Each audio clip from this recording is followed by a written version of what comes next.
mindset? What's your mindset kind of going into it? Yeah, I mean, obviously we're coming for vengeance. I mean, I feel like they threw the first punch out there at IU in Bloomington, and we had kind of had to play catch up the whole game. A lot of credit to the guys. We came out the second half ready to go, but again, sometimes when you're playing really good teams, it's hard to do that towards the end of the game. So I just think, man, we're going to make sure we come in from the jump and throw the first punch. And I think, honestly, usually when we've done that versus every team we've played, we usually end up with a win compared to playing catch up and letting teams start off with a good start versus us. But I think on both ends of the ball for 40 minutes, we're going to have to be really good. Obviously, the turnovers were the biggest thing that first time around, and it kind of spiraled into a rough stretch for you guys in that aspect. Just how do you feel like you guys have come from that game in terms of taking care of the ball and kind of getting back on that right track handling the basketball? Yeah, I mean, every day in practice we're doing certain drills to emphasize on taking care of the ball because we kind of noticed after IU game a lot of teams started to pressure us a lot more, because we weren't handling pressure as well. And I think that's one thing we've been doing a lot better in practice because we know a lot of teams are going to pressure us and get up on us. And some games they might foul, but we can't complain about refs and things like that because the one thing Payne always tells us to do is always try to be 10 points better in case the refs do try to get in the game. That could take them out. So, I mean, again, just taking care of the ball, being poised throughout the whole game, and handling pressure. And then I think we got to make sure we do a good job of stepping off other guys' players so we can be ball relievers, pressure relievers for under our teammates.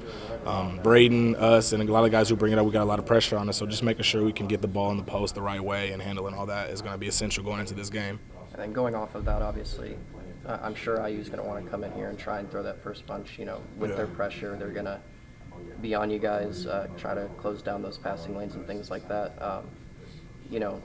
Handling the basketball is one thing in terms of making good passes, but in terms of just the backcourt's ability to, move away from the ball and kind of help your teammates out, how much is that going to play a role in cutting down on the turnover? Yeah, again, comes down to just passing and catching, just simple things. Like I said, just getting open with catches and being pressure relievers. They're going to pressure us full court on 94 feet. And we know that. And me and Braden are going to be prepared for that. But like I said, just getting in the half court and making sure we're getting open, being able to throw the ball into Zach. Zach's always open. He's always a pressure reliever for us. And I think that'll help us. But another thing we should really do well this game is making sure we're screening off the ball for each other to get someone else open. I think sometimes we caught ourselves kind of just standing, and then that kind of gets everybody down and kind of gets the pressure up a little bit more. So making sure we're screening away, getting each other open, and playing for one another.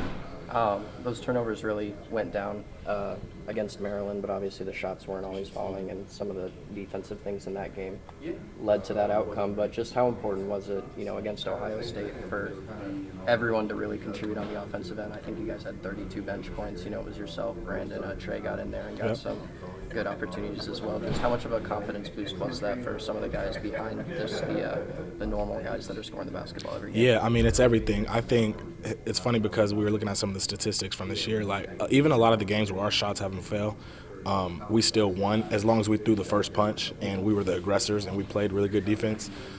So I think, again, man, that's just something we're going to have to do going into this game. But seeing guys like TKR, myself, Brandon, and some of the other guys, even Carson coming in and getting it's crazy.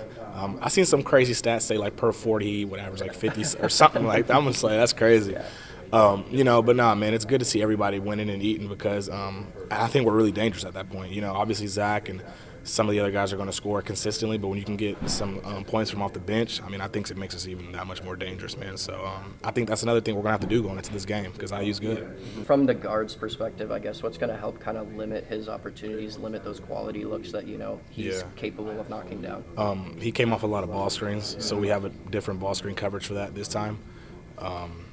We're going to down it instead of just let him come off the screen down. It's just keeping it towards the sideline. So he has only one way to go. I think that's one thing we're going to do that's going to change that. He's a good player. He picks the spots well. We're going to have to pressure him a little more and make him uncomfortable.